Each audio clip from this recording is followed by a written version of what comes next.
Bismillahirrahmanirrahim. Assalamualaikum warahmatullahi wabarakatuh. Innal hamdalillahi nahmaduhu wa nasta'inuhu wa nastaghfiruh wa na'udzu billahi min syururi anfusina wa min sayyiati a'malina. May yahdihillahu fahuwal muhtadi wa may yudlilhu falan tajida lahul huda waliyan mursyida. Asyhadu an la ilaha illallah wa asyhadu anna Muhammadan abduhu wa rasuluhu khataman nabiyyin la nabiyya wa la rasula ba'dah. Allahumma salli wa sallim wa barik ala nabiyyina Muhammad sallallahu alaihi wasallam wa ala alihi wa sahabatihi al-ajilla wa man sara ala sunnatihi ila yaumil ba'thi wan nusyur. Faya ayyul hadiruna wal hadirat rahimakumullah, fa inni usikum wa iyaya bittaqwallahi faqad fazal mu'minunal muttaqun. Haitsu qala tabaraka wa ta'ala a'udzu billahi minasyaitonir rajim. Ya ayyuhalladzina amanu taqullaha haqqa tuqatih wa la tamutunna illa wa antum muslimun. Wa qala ya ayyuhalladzina amanu taqullaha wa qulu qawlan sadida yuslih lakum a'malakum wa yaghfir lakum dhunubakum wa may yuti'illaha wa rasulahu faqad faza fawzan 'azima.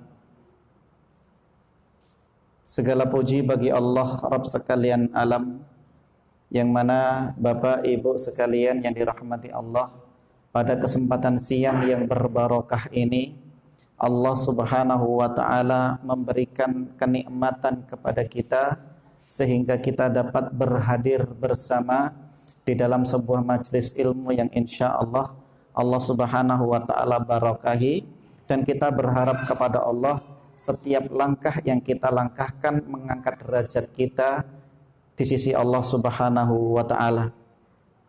Salawat beserta salam semoga Allah selalu berikan kepada hamba dan Rasulnya Nabi besar Muhammad sallallahu alaihi wasallam, yang mana dengan perjuangan beliau, baik dengan harta beliau, waktu beliau, bahkan satu-satunya nyawa yang beliau miliki, beliau jual kepada Allah Subhanahu wa ta'ala untuk menyampaikan risalah Islam ini ke seluruh penjuru dunia.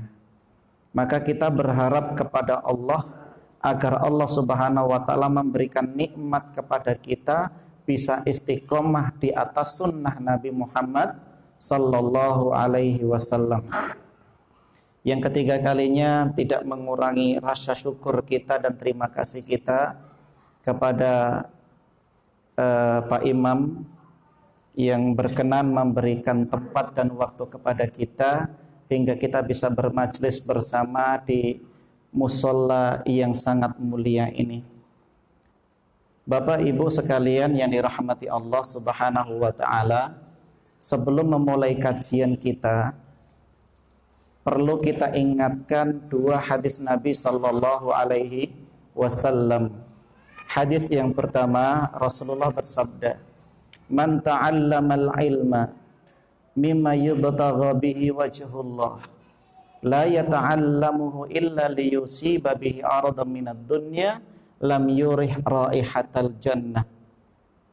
Barang siapa yang menuntut ilmu, yang mana ketika menuntut ilmu itu seharusnya untuk mendapatkan ridha Allah, tetapi ia untuk mendapatkan ridho selain daripada Allah, maka dia tidak lam yurih raihatal jannah yaumal qiyamah. Dia akan diharamkan oleh Allah untuk mencium aroma surga pada hari kiamat.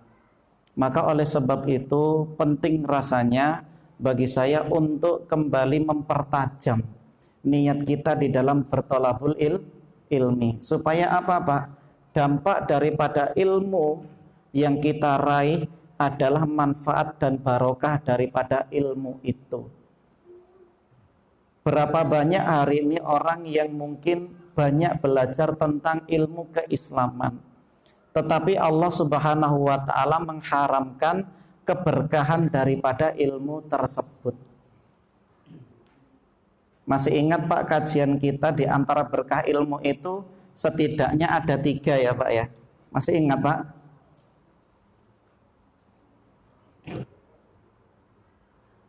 Ada yang masih ingat Pak? Apa keberkahan ilmu? Dapat 1 buku. Monggo. Lupa ya Pak ya, nggak apa-apalah. Kita ingatkan kembali. Keberkahan ilmu yang pertama atau manfaat ilmu itu yang pertama adalah khosyatullah. Rasa takutnya kepada Allah Subhanahu wa taala itu tinggi. Apalah artinya ilmu yang dicari selama bertahun-tahun tapi tetap saja menghalalkan yang diharamkan oleh Allah dan mengharamkan apa yang dihalalkan oleh Allah. Allah telah menggariskan itu Pak. Apa yang digariskan Allah? Wahai hambaku, yang halal itu telah jelas, yang haram itu juga sudah jelas. Di antara keduanya kata Nabi, umurun mustabihat, ada perkara yang subhat. Subhat itu maknanya apa Pak? Belum jelas halal, juga belum jelas haram. Bukan Ustadz, itu belum jelas haramnya kan Ustadz? Iya, tapi juga belum jelas halalnya. Kadang-kala orang berargumentasi seperti itu. Ustadz, ini kan belum diharamkan sama Allah. Benar, tapi juga belum dihalalkan sama Allah. Itu adalah perkara-perkara yang subhat. Apa kata Nabi di antara perkara yang subhat? Karra'iyar ahaulal hima yusiku ayyar ta'afih. Seperti seorang pengembala yang mengembalakan hewan gembalaannya di tempat-tempat yang terlarang. Pernah nggak Pak kita ketika ini sedang angon kambing atau angon lembu, kemudian ada bacaan di situ, lembu, hewan piaraan apapun dilarang untuk masuk. Pernah dapat gak itu Pak? Pernah ya Pak ya. Kok kemudian hewan kita nekat? Kan Ustadz hewannya nggak bisa baca. Benar nggak bisa baca. Tetapi hewan itu pasti memiliki pemiliknya kan gitu ya Pak ya. Nah pemiliknya itu jangan sampai mengarahkan kepada tempat-tempat terlarang yang tidak diperkenankan di dalamnya. Itu yang dikatakan Nabi karra'iyar ahaulal hima. Seperti seorang pengembala yang menggembalakan hewannya di tempat-tempat terlarang. Jadi Bapak Ibu sekalian yang dirahmati Allah Subhanahu wa taala, jangan sampai ketika Allah telah memberikan kepada kita sebuah ilmu, yang ilmu itu jelas Allah Subhanahu wa taala ini adalah petunjuk yang baik, ikutilah. Tetapi kita melanggar petunjuk Allah Subhanahu wa taala itu.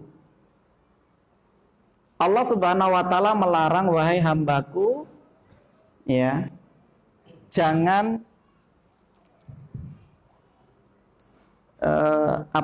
berzina, kan gitu, jangan mendekati zina. Kita sebagai orang yang telah diberikan ilmu oleh Allah Subhanahu wa taala, ya jangan sampai mendekati apapun itu bentuk zina. Karena ilmu itu udah nempel, gitu ya Pak ya. Kemudian Allah memerintahkan, wahai hambaku, sholatlah. Maka kita juga harus sholat. Setelah kita mengetahui tentang itu sholat. Maka Bapak Ibu sekalian yang dirahmati Allah Subhanahu wa taala, maka ketika ada orang yang mencari ilmu bertahun-tahun tapi masih tetap menghalalkan yang diharamkan sama Allah, atau sebaliknya mengharamkan apa yang dihalalkan oleh Allah Subhanahu wa taala, maka ingatlah ilmunya tidak bermanfaat. Yang kedua yaitu adalah amal. Ilmu itu keberkahannya adalah untuk diamalkan, Pak. Mengamalkan ilmu itu susah apa tidak, Pak? Susah ya Pak ya. Mudah mana Pak? Cari ilmu apa beramal Pak? Mudah mana? Mudah beramal, Pak. Susah mengamalkannya. Mudah cari ilmu apa mudah beramal? Mudah cari ilmu ya, Pak ya. Susah mana? Susah mencari ilmu apa susah beramal? Loh, kenapa, Pak? Karena terus menerus beresiko pun ya, Pak ya. Beresiko apa, Ustaz? Beresiko miskin. Allah nyuruh kita untuk infak terus ya, Pak ya. Ilmunya sudah tahu infak itu adalah satu kepentingan dalam pribadi seorang muslim. Tapi kadangkala kita sudah tahu infak itu keberkahannya luar biasa, bahkan sampai Nabi mengatakan manakah sedekahun min mal, tidak pernah berkurang harta yang disedekahkan. Tapi kadangkala keyakinan kita ini loh, Pak, masih gantung keyakinannya berada di dunia, nggak tergantung keyakinan kita ini ke langit. 100.000 diinfakkan satu hari 10.000 tinggal 90.000. Untuk beli gas berapa, Pak? 30.000. Gas tok, Pak. Kemudian untuk makan hari ini habis berapa, Pak? 30, berarti sudah 60.000. Sisa 30 lagi untuk apa, Pak? Sangu sekolah anaknya berapa, Pak? 5.000. Untuk jajan anaknya, Pak? Untuk jajan bapaknya apa? Enggak ada, Pak. Nah, Bapak Ibu sekalian yang dirahmati Allah Subhanahu wa taala, jadi di dalam perkara ini Bapak Ibu sekalian yang dirahmati Allah, keyakinan kita terhadap langit, maknanya keyakinan kita terhadap akhirat betul-betul diuji oleh Allah Subhanahu wa taala. Maka ilmu itu mudah untuk kita cari, Pak. Tapi beramal itu yang susah, Pak. Sampai Allah Subhanahu wa taala ingatkan itu, Pak, di dalam surat As-Saff. Surat yang keberapa As-Saff, Pak? Ayo. 60 satu. Ayat yang kedua dan ayat yang ketiga, Pak.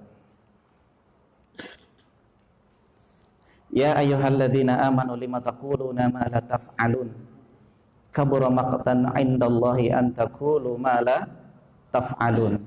Hai orang-orang yang beriman, kenapa engkau mampu berbicara, mampu menyampaikan ilmu, mampu menyampaikan sebuah kebenaran, tapi engkau tidak mampu untuk mengamalkan? Maka di situ Allah Subhanahu wa taala berikan sebuah jawaban. Kabura maqtan, sungguh besar kemurkaan Allah, antaqulu ma la taf'alun, ketika engkau mampu membicarakan tentang ilmu itu tapi engkau tidak mampu untuk mengamalkannya. Insyaallah, Pak. Bahkan Bapak Ibu sekalian yang dirahmati Allah, adab yang didapatkan orang yang tidak berilmu itu jauh lebih ringan daripada adab yang didapatkan orang yang berilmu. Kalau gitu, Ustaz, saya nggak mau ngaji lah. Nggak usah ngaji saya. Kenapa? Karena adabnya lebih dahsyat. Kita tengok, Pak, 2 minggu ke depan sepi nggak ngajinya? Atau semakin banyak jumlahnya? Iya, Pak. Nah, Bapak Ibu sekalian yang dirahmati Allah Subhanahu wa taala, maka tuntutan setelah kita mendapatkan ilmu itu, maka harus diamalkan. Dari mana kita mendapatkan limpahan ilmu itu, Pak? Dari Al-Qur'an, terutama Al-Qur'an dan sunnah Nabi Muhammad sallallahu alaihi wasallam. Al-Qur'an itu gudang dan sumber berbagai macam ilmu, Pak. Ya, Pak, Masya Allah. Maka Bapak Ibu sekalian yang dirahmati Allah, ini manfaat ilmu yang kedua. Manfaat ilmu yang ketiga adalah munculnya akhlak yang mulia. Setelah ngaji pengajian sunnah, kok kemudian cuek sama tetangganya, ini nggak berhasil ngajinya, Pak. ada tetangganya sakit, seharusnya dia orang yang terlebih dahulu untuk menjenguk saudaranya. Ketika ada yang meninggal, dia orang yang pertama kali hadir untuk menunjukkan bahwasanya beginilah Rasulullah SAW mengajarkan kami untuk datang ke tempat orang yang sedang tertimpa musibah. Insya Allah nanti kami habis ngaji akan berkunjung ke rumahnya siapa Pak? Pak Junaidi. Pak Junaidi. Bapak ya. Insya Allah nanti kita akan kunjung ke sana. Yang mana beberapa hari yang lalu orang tuanya meninggal Pak ya. Iya, insya Allah kita akan kunjung nanti selepas kita mengaji. Dan ikhwan sekalian yang dirahmati Allah Subhanahu wa Ta'ala, jadi tunjukkanlah ketika kita telah mengenal sunnah, cermin-cermin dari perilaku sunnah itu harus kita tunjukkan kepada dunia, minimal tetangga kita atau masyarakat di sekitar kita. Tidak keluar kalimat atau tutur kata yang menyakitkan, menyinggung dari lisan kita untuk saudara-saudara kita sesama muslim. Itu ya Pak ya. Maka Bapak Ibu sekalian yang dirahmati Allah Subhanahu wa Ta'ala, jadi ini poin yang pertama. Hadis yang kedua yang saya sebutkan, saya perlu pertajam tujuan kita bertolabul ilmi.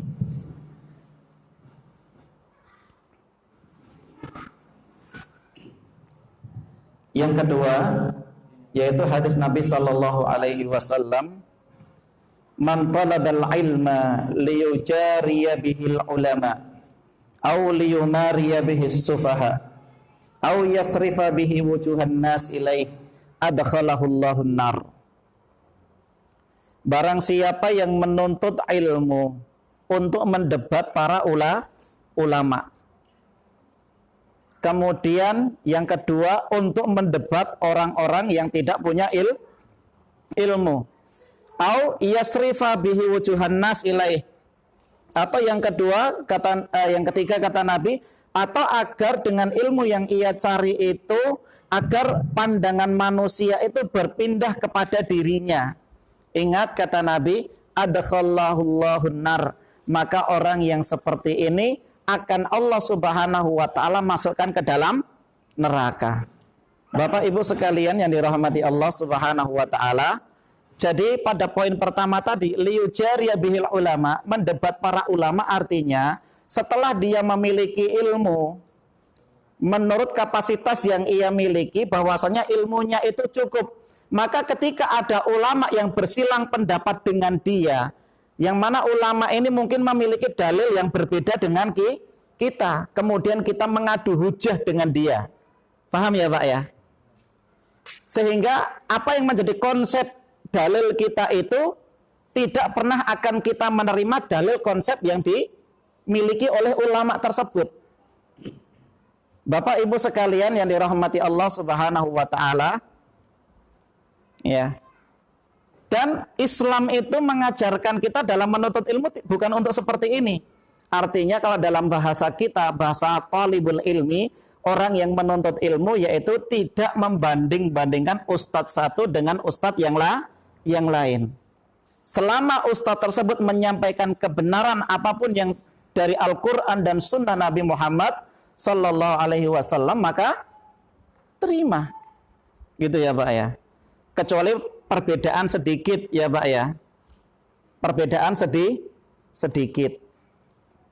Nah Bapak Ibu sekalian yang dirahmati Allah Subhanahu wa Ta'ala, sudah sering saya kasihkan contoh tentang permasalahan melafadzkan bismillah dalam sholat jahriyah ya Pak ya. Apakah dibaca keras ataukah disirkan? Itu nggak usah terlalu diperuncing Pak. Yang penting yang sir juga membaca bismillah. Yang jahar tentu sudah menggunakan bismillah. Yang salah itu Pak, yang tidak menggunakan bismillah.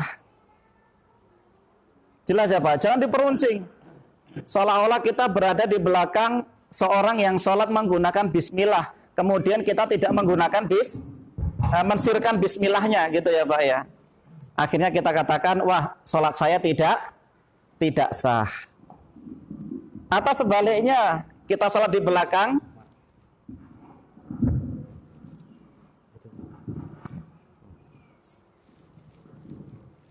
Atau maaf sebaliknya, kita sholat di belakang orang yang mensirkan bacaan bismillah. Orang yang terbiasa menggunakan jahar bismillahnya menganggap, wah sholatku tidak sempurna.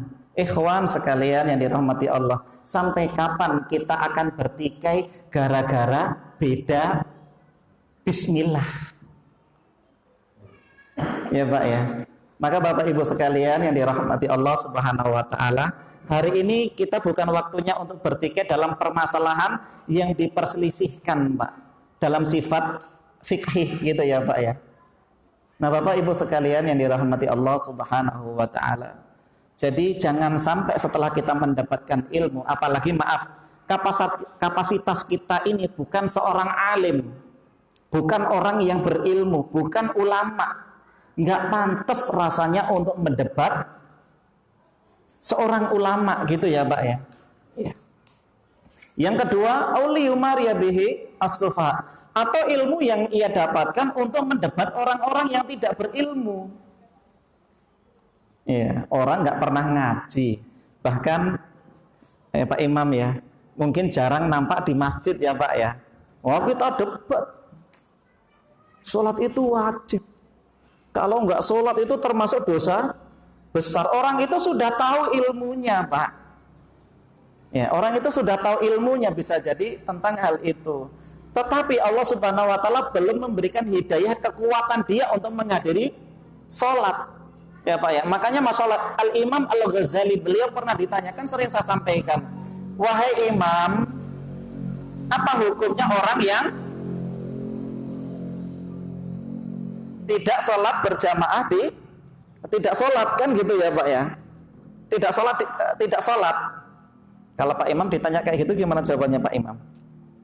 Pak Imam, gimana hukum orang tidak sholat gitu? Ayo Pak, dosa Pak ya, dosa gitu ya Pak ya. Tapi berbeda dengan jawaban Imam Al-Ghazali Pak. Apa jawaban beliau? Ajak dia ke masjid. Apa hukum orang yang tidak sholat? Dalam permasalahan umat itu sudah tahu hukumnya tidak sholat itu pasti dosa. Ya Pak ya. Sebenarnya pertanyaan ini ingin menunjukkan kepada kita bagaimana bentuk kepedulian kita kepada sesama muslim. Ada tetangga kita nggak sholat, ya sudah kita datangi. Adzan Pak, yuk sholat. Urusan dia nanti, oh saya belum ngeh. Apa ngeh itu Pak? Belum mantep gitu ya Pak ya. Belum ngeh. Tapi jawaban Imam Al-Ghazali adalah sebuah jawaban sosok manusia, ulama yang penuh dengan akhlak mulia Pak. Ya.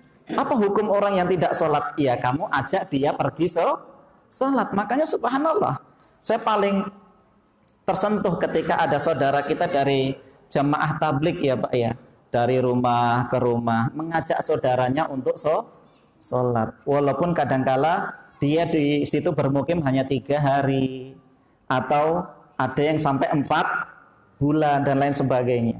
Tapi mengajak itu adalah satu sikap, bentuk kecintaan dia kepada saudara muslim. Jelas ya Pak ya? Baik.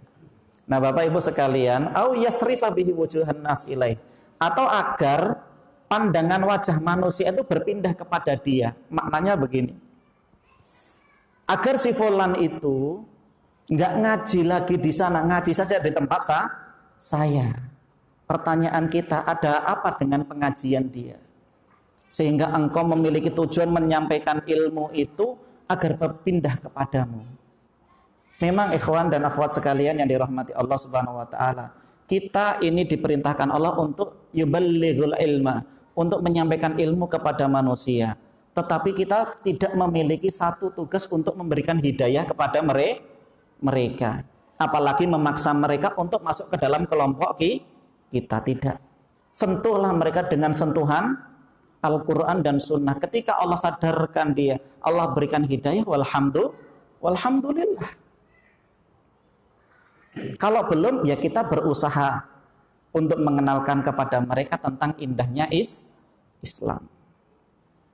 Itu ya Bapak Ibu sekalian yang dirahmati Allah Subhanahu wa taala.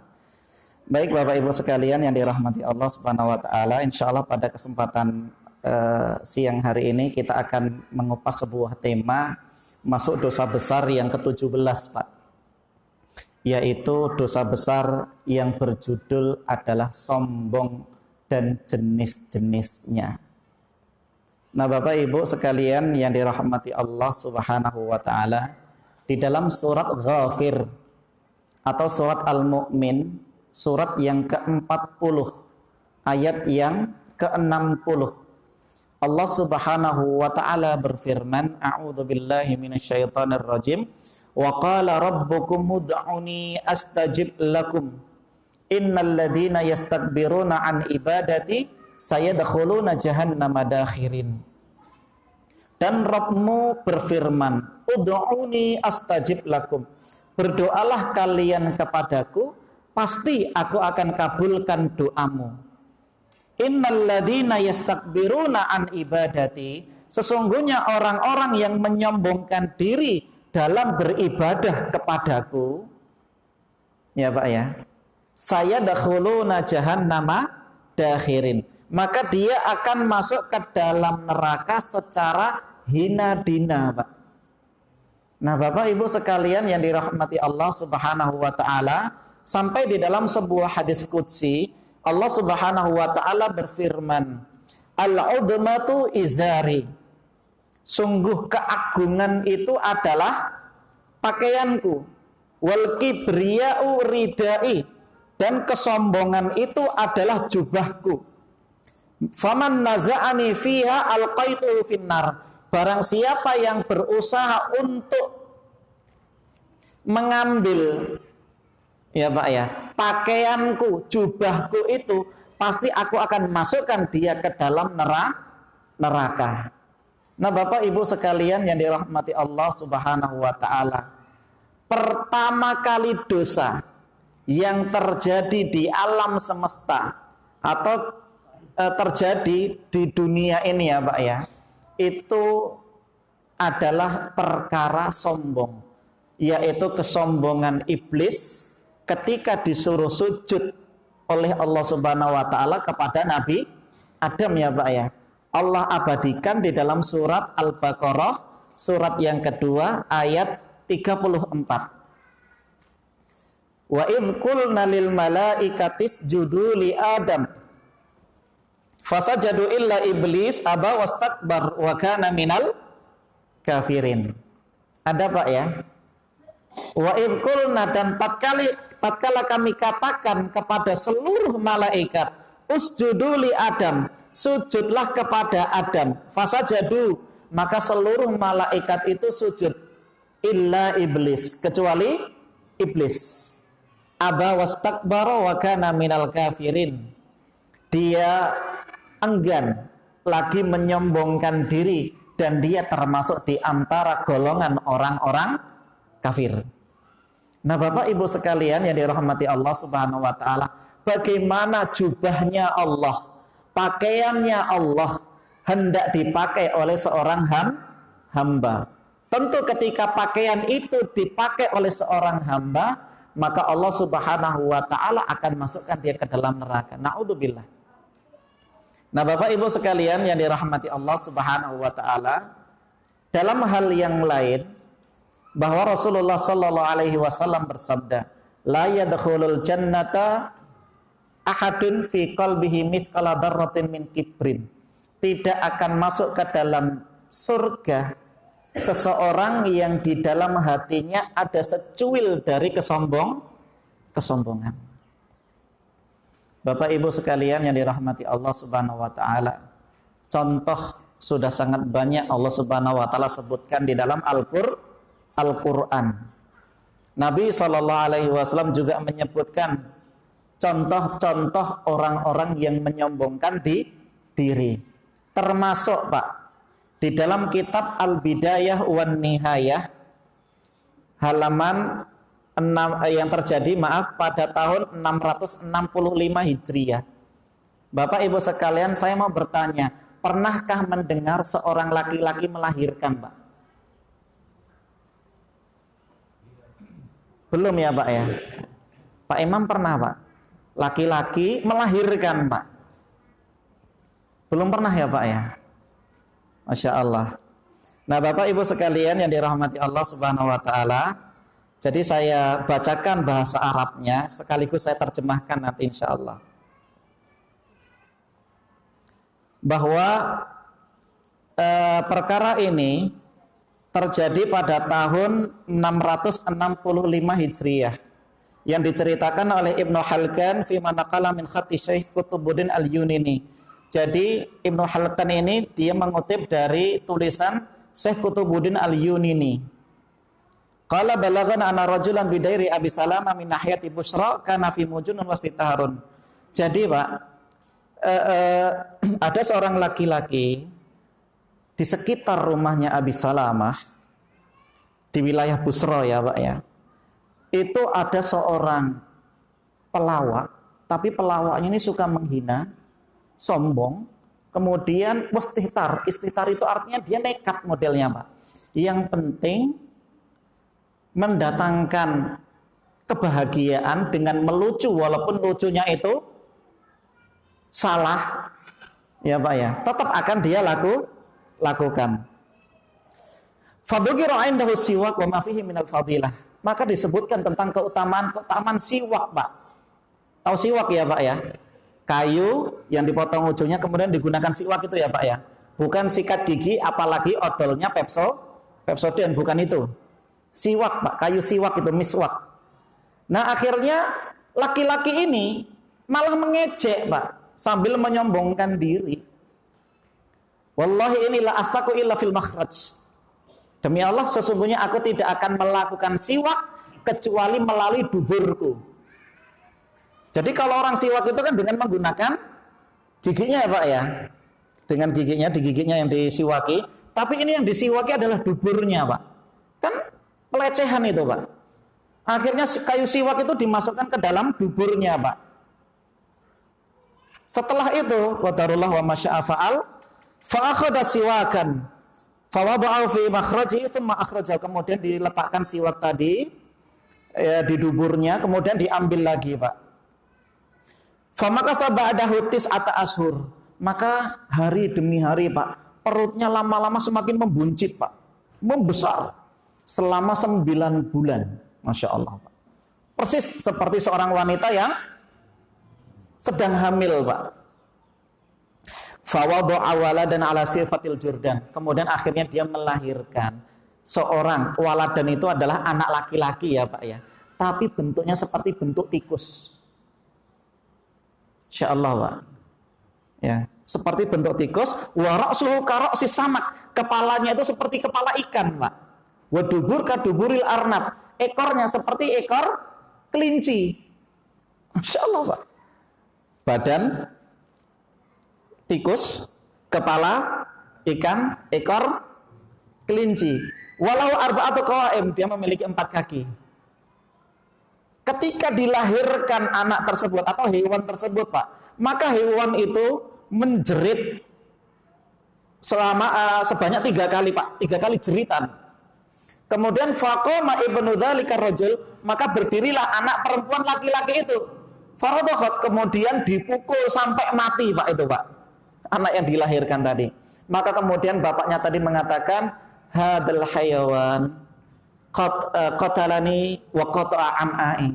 Hewan ini telah membunuhku dan mencabik-cabik ususku. Insyaallah Pak.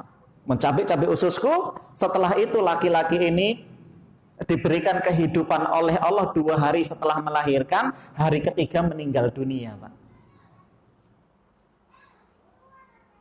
Bapak Ibu sekalian yang dirahmati Allah Subhanahu wa taala, maka jangan pernah kita memakai pakaian kesombongan yang Allah Subhanahu wa taala miliki.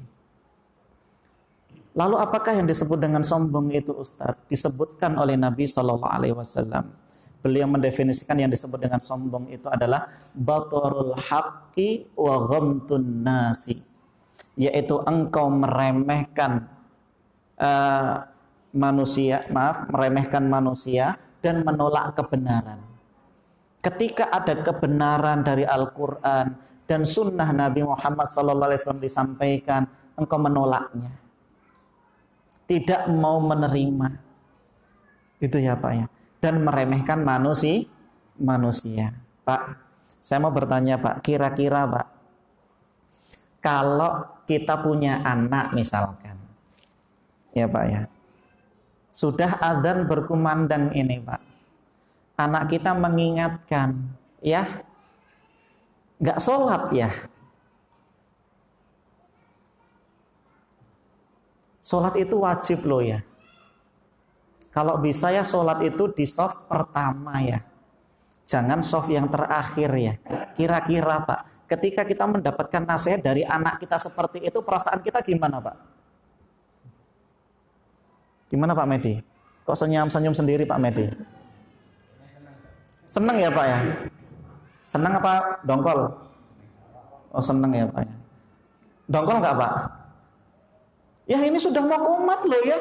Masa ayah belum pergi sholat ini, cemana ini? Digituin Pak kita Pak. Oh kowe, anak sopo to kowe? Gitu ya Pak ya. Iya. Bapak Ibu sekalian yang dirahmati Allah Subhanahu wa taala. Ketika kita menolak nasihat dari anak kita Pak, berarti maaf saya sampaikan masih ada kesombongan di dalam hati kita. Imam Abu Hanifah Pak, ketika mengingatkan seorang anak-anak yang main becek Pak, main becek habis hujan ya Pak ya, anak-anak itu main becek Pak. Imam Abu Hanifah mengatakan bahwa anak-anak hati-hati, nanti kamu terpeleset dan jatuh. Apa kata anak-anak tadi? Anda yang seharusnya lebih hati-hati wahai imam, terpelesetnya seorang ulama akan menyesatkan jutaan manusia. Kayak mana Pak? Oh kowe? Gitu Imam Abu Hanifah? Enggak Pak. Imam Abu Hanifah pingsan Pak. Kita dinasihati anak kita pingsan enggak Pak? Enggak Pak ya? Luar biasa Pak. Pingsan Imam Abu Hanifah itu Pak. Dan Imam Abu Hanifah itu adalah contoh orang tua paling luar biasa Pak. Anaknya Pak pulang ke rumah habis belajar TPA sama Pak Imam, anaknya bawa hafalan surat Al-Fatihah. Surat apa Pak?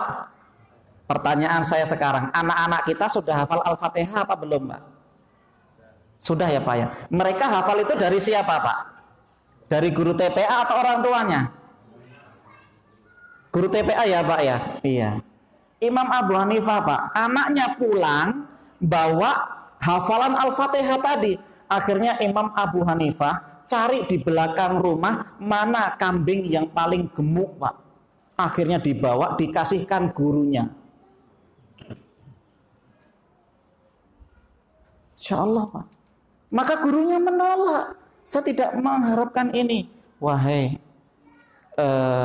guru anakku, sungguh hafalan Al-Fatihah yang telah engkau ajarkan kepada anakku itu jauh lebih agung daripada hewan yang telah aku berikan kepadamu. Kalau ada yang lebih besar, pasti aku akan berikan yang lebih besar daripada ini.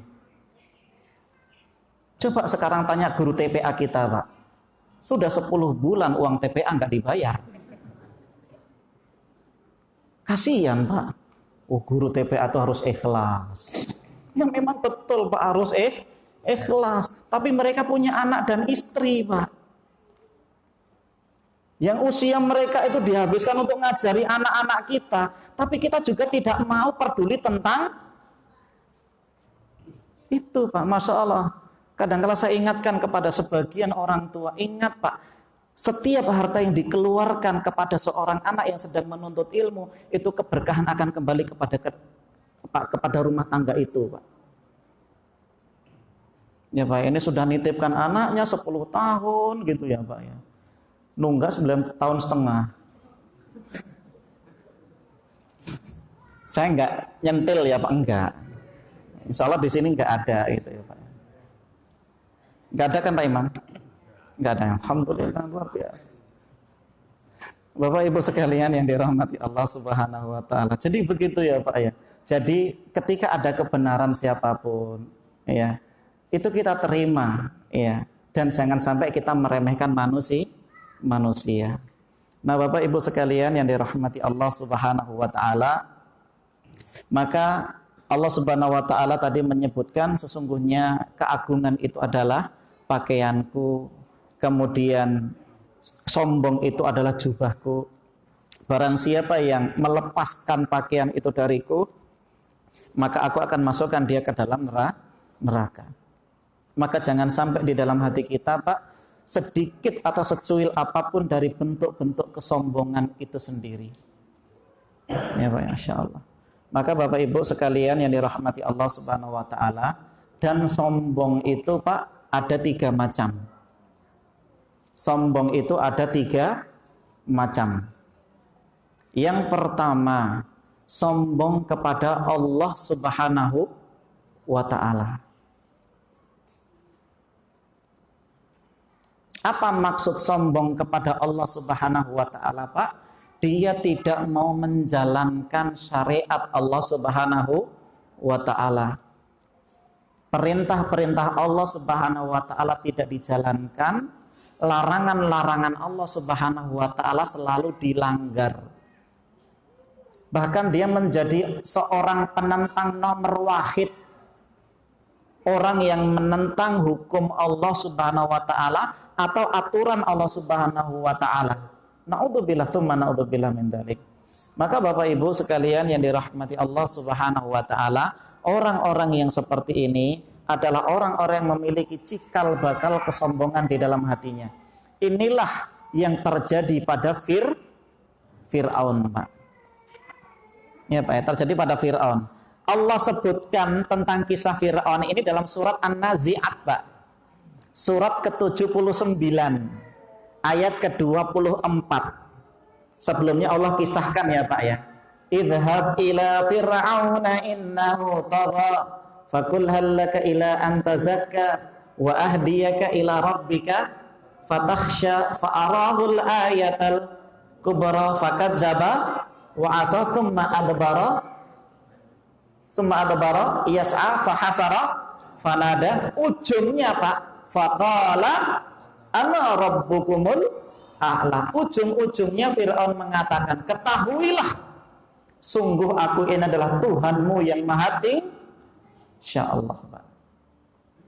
Nah, Bapak Ibu sekalian yang dirahmati Allah Subhanahu wa taala, sebenarnya Fir'aun itu bukan tidak tahu, Pak, tentang kekuasaan dan kemahadahsyatan Allah Subhanahu wa taala.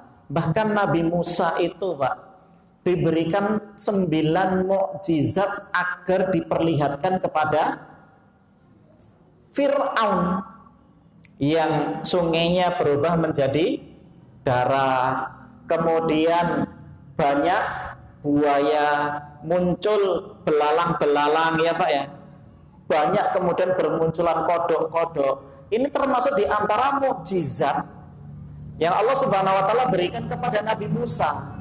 Tapi itu pun tidak membawa keyakinan pada diri Fir'aun, Pak. Bahkan dia memproklamirkan dirinya adalah sebagai Tuhan yang maha tinggi. Maka Pak, dalam ayat ini dapat kita petik bahwa di antara salah satu contoh orang yang sombong itu ada, Allah sebutkan tadi dalam perkataan Fir'aun, faqala ana rabbukumul a'la. Dia mengatakan, aku adalah Tuhanmu yang tinggi. Maka bentuk kesombongan dalam pribadi seorang manusia itu adalah, kalau bukan aku, siapa lagi? Gitu ya Pak ya. Aku kok, apa? Aku kok gitu ya. Aku kan dapat mengumpulkan jamaah pengajian yang banyak ini gara-gara aku. Maka penyakit aku ini penyakitnya Fir'aun ini, Pak. Ya Pak, insya Allah. Maka Bapak Ibu sekalian yang dirahmati Allah Subhanahu wa taala, semoga Allah Subhanahu wa taala hindarkan kita dari sombong diri kita kepada Allah Subhanahu wa taala. Jalankan perintahnya, Pak, tinggalkan larangan Allah Subhanahu wa taala. Kemudian yang kedua, sombong kepada Rasulullah sallallahu alaihi wasallam. Ya Pak ya. sombong kepada Rasulullah Shallallahu Alaihi Wasallam ini tidak mau menjalankan titahnya, menentang sunnahnya. Bukan berarti bukan nggak menjalankan ya Pak ya. Tidak, bahkan menentang sunnah Nabi Muhammad Sallallahu Alaihi Wasallam. Seperti siapa tadi Pak? Seorang laki-laki yang melahirkan tadi ya Pak ya.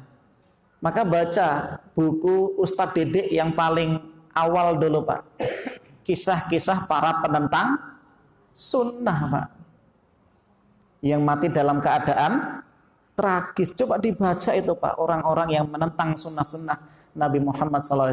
Salah satu kisahnya yang saya sebutkan tadi ya Pak ya, seorang laki-laki yang melahirkan tadi. Nah Bapak Ibu sekalian yang dirahmati Allah Subhanahu Wa Taala, saya kisahkan di dalam kitab Mukhtasar Tarikh Dimashq dan Tarikh Dimashq ya Pak ya, bahwa ada seorang laki-laki. Riwayat ini adalah riwayat dari jalur Abdah bin Abdurrahim. Ya Pak ya. Salah seorang tabi'in yang disebutkan oleh Imam An-Nasai sebagai thiqah, orang yang terpercaya, soduk. Ya Pak ya. Beliau mengisahkan bahwa dulu kami bersama seorang laki-laki. Yang laki-laki ini yaqta'u naharahu bi qiraatil Qur'an, ya Pak ya, wassiyam, yang menggunakan siang harinya itu untuk baca Quran terus Pak, terus berpuasa Pak, dan waktu malamnya digunakan untuk qiyamul lail terus. Dan dia orang yang paling mengetahui urusan faraid dan urusan fikih Pak. Jadi jago Pak urusan fikih dan urusan kewajiban-kewajiban Allah Subhanahu wa Ta'ala. Kira-kira Pak, ada nggak di antara kita yang selevel dengan beliau ini Pak? Jadi siangnya dihabiskan untuk puasa Pak dan baca Quran.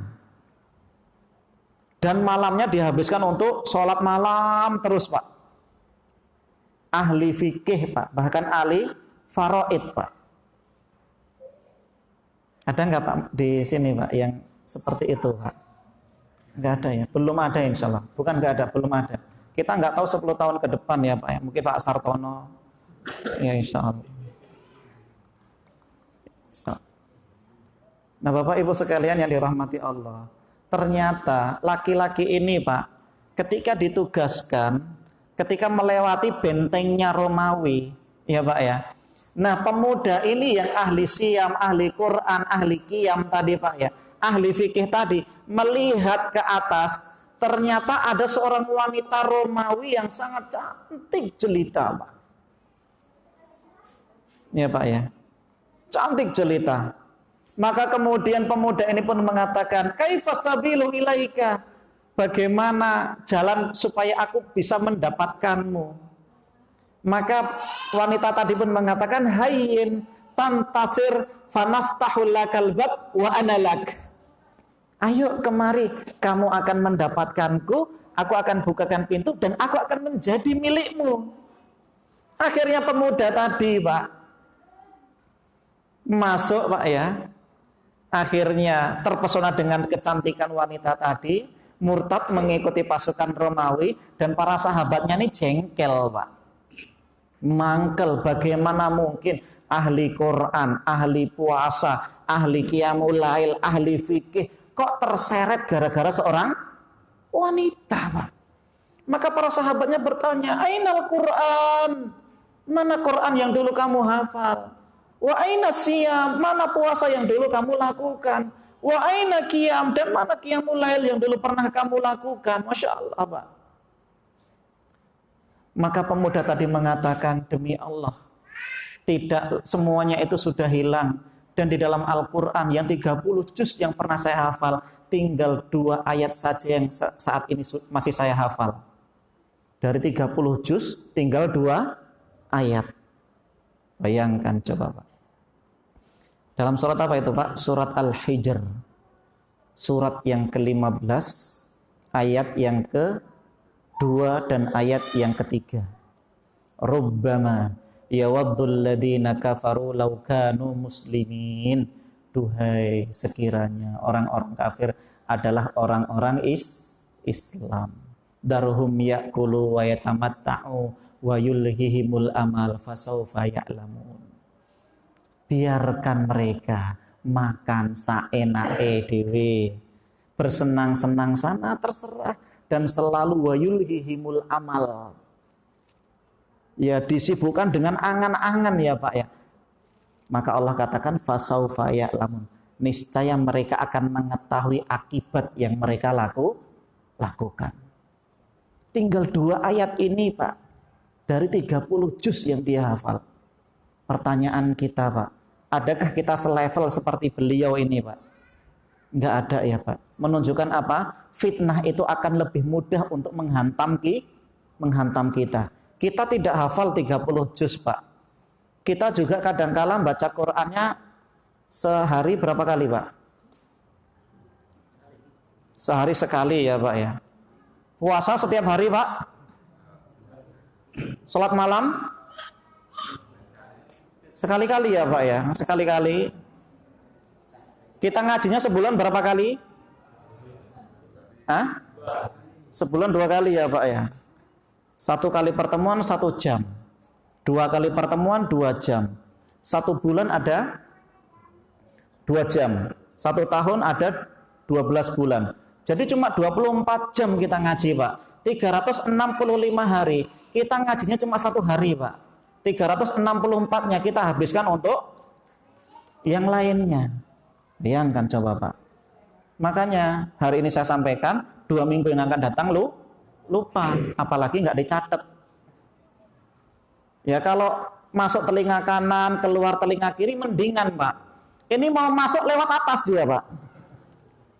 Nggak jadi masuk dia. Iya. Makanya tadi Masya Allah tim Lazis Al-Hidayah menyiapkan 5 ini Pak. Ya Pak ya. 5 buku. Ya. Untuk 5 soal Pak. Gitu ya Pak ya. Iya.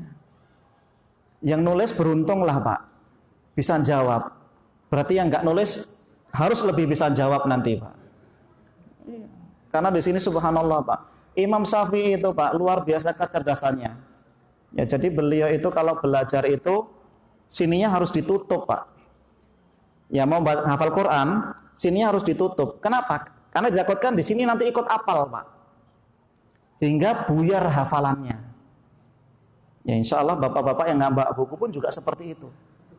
Iya, makanya saya di sini subhanallah banyak Imam Syafi'i Pak, insya Allah. Baik Bapak Ibu sekalian yang dirahmati Allah Subhanahu wa taala, itu sombong yang kedua Pak ya. Sombong yang ketiga adalah sombong kepada manusia dan ini kebanyakan seperti itu. Ya Pak ya. Ini yang paling banyak. Dan sombong itu memiliki 4 sebab Pak. Ada 4 sebab walaupun Imam Al-Ghazali di dalam kitab Ihya Ulumuddin menyebutkan ada 7. Tapi saya ringkas ada 4. Yang pertama, sebab sombong itu karena ilmu, Pak. Karena apa, Pak? Ilmu. Ya. Dengan ilmu yang dia miliki, ya Pak ya, dia akan menyombongkan diri kepada manusia. Atau bahkan, ya Pak ya, kalau yang ngisi ustadz itu nggak level saya. Nggak cocok aku kalau yang ngaji ustadz itu. Nah, itu sudah ada cikal bakal sombong karena ilmu Pak. Naudzubillah tsumma naudzubillah. Ya Pak ya. Atau bahkan dia tidak hadir di dalam majelis ilmu. Paling yang disampaikan itu aja. Ini termasuk Pak. Wis tahu yang disampaikan. Nah Bapak Ibu sekalian yang dirahmati Allah Subhanahu wa taala, sombong terhadap ilmu, para ulama menjelaskan ini adalah sombong yang paling buruk. Kenapa? Dengan kesombongan itu Allah mengharamkan dia untuk mendapatkan keutamaan ilmu.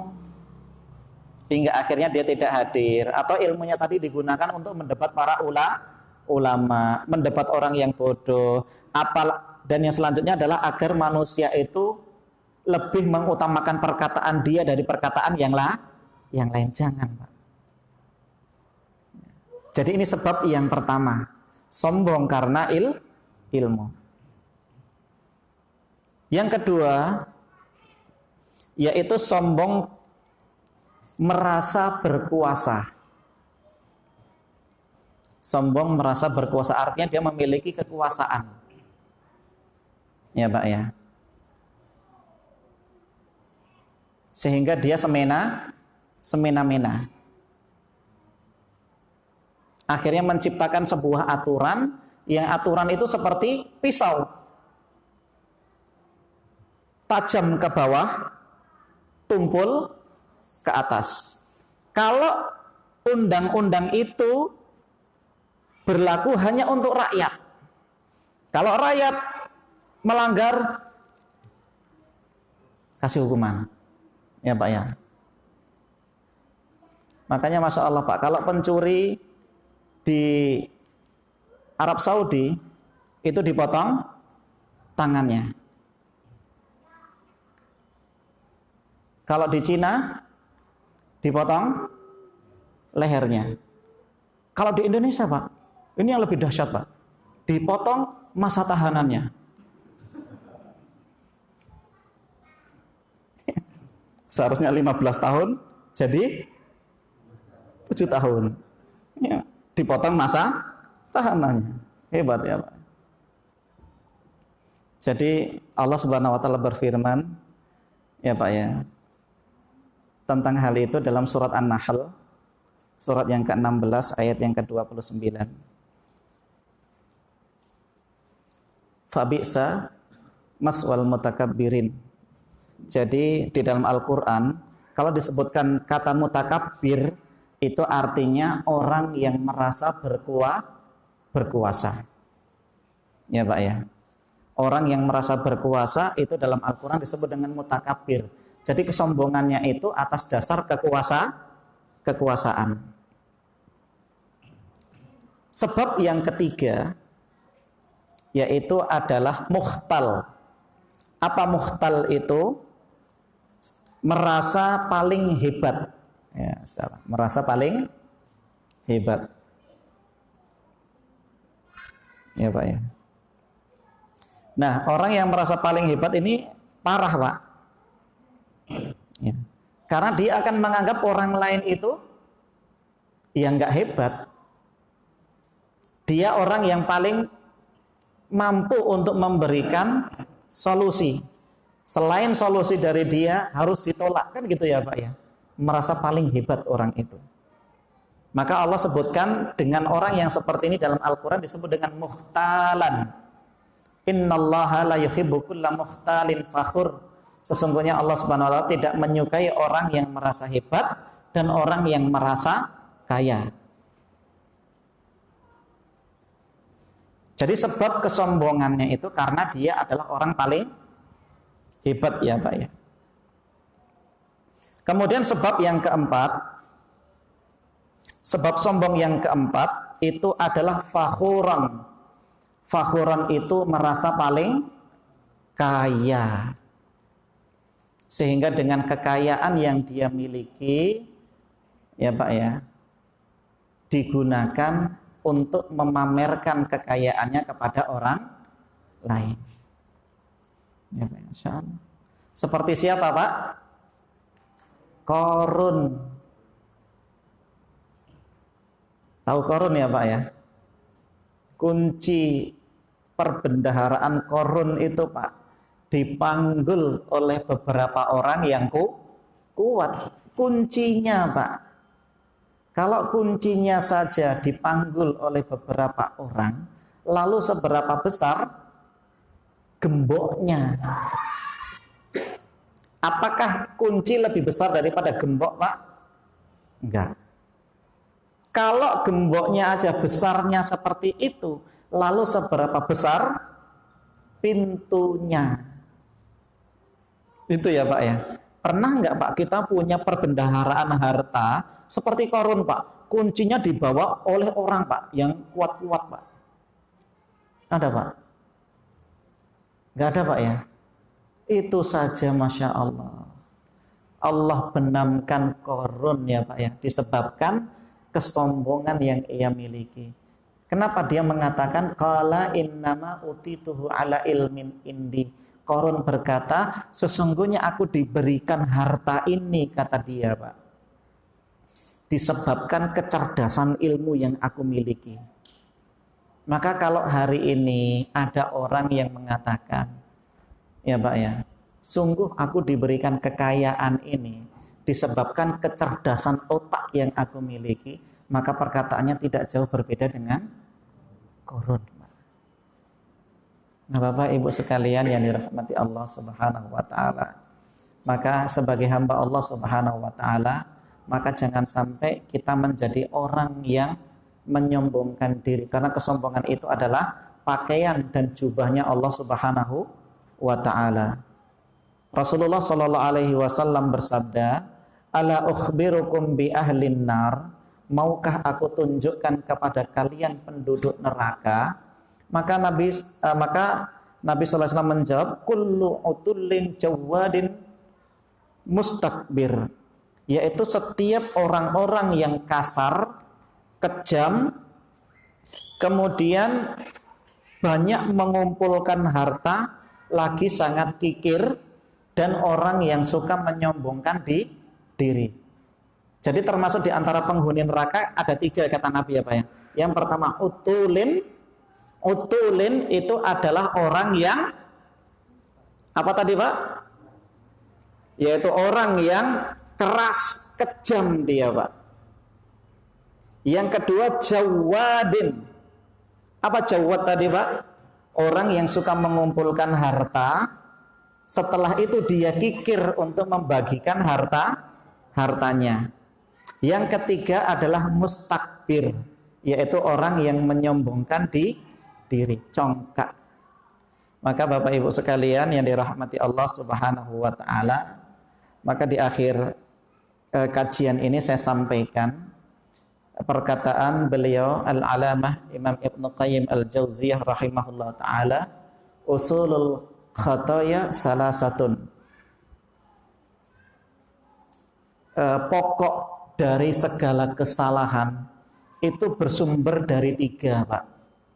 Pokok segala kesalahan itu bersumber dari 3 hal. Yang pertama adalah al-kibru, sombong. Wa huwa alladhi asara iblisu ila ma asara, yaitu yang mengeluarkan iblis dari tempatnya. Sombong, ya Pak ya. Yang kedua khirsun. Apa khirsun itu, Pak? Rakus, tamak. Ini yang menjadikan kedua anak Nabi Adam alaihissalam, si Qabil membunuh Habil, ya Pak ya. Kemudian yang ketiga adalah yang pertama tadi adalah sombong, kemudian rakus. Yang ketiga adalah lupa saya, Pak, hasad, iri, Pak. Ya, iri, dengki. Maka Bapak Ibu sekalian yang dirahmati Allah Subhanahu wa taala, ini pokok segala masalah, ya Pak ya. Maka hindarilah 3 penyakit ini, yaitu sombong, rakus, dan iri, dengki, ya Pak ya. Karena semuanya terjadi pada orang-orang kita terdahulu. Baik Bapak Ibu sekalian yang dirahmati Allah Subhanahu wa taala, demikian mungkin kajian singkat yang dapat saya sampaikan. Imam Ad-Dhahabi, beliau termasuk di antara penulis kitab dosa-dosa besar ini, ya Pak ya. Dan beliau termasuk di antara muridnya Syekhul Islam Ibnu Taimiyah. Beliau berguru juga dengan selain daripada Imam Ad-Dhahabi, ada Imam Ibnu Qayyim, begitu juga dengan Imam Ibnu Katsir rahimahumullahu taala.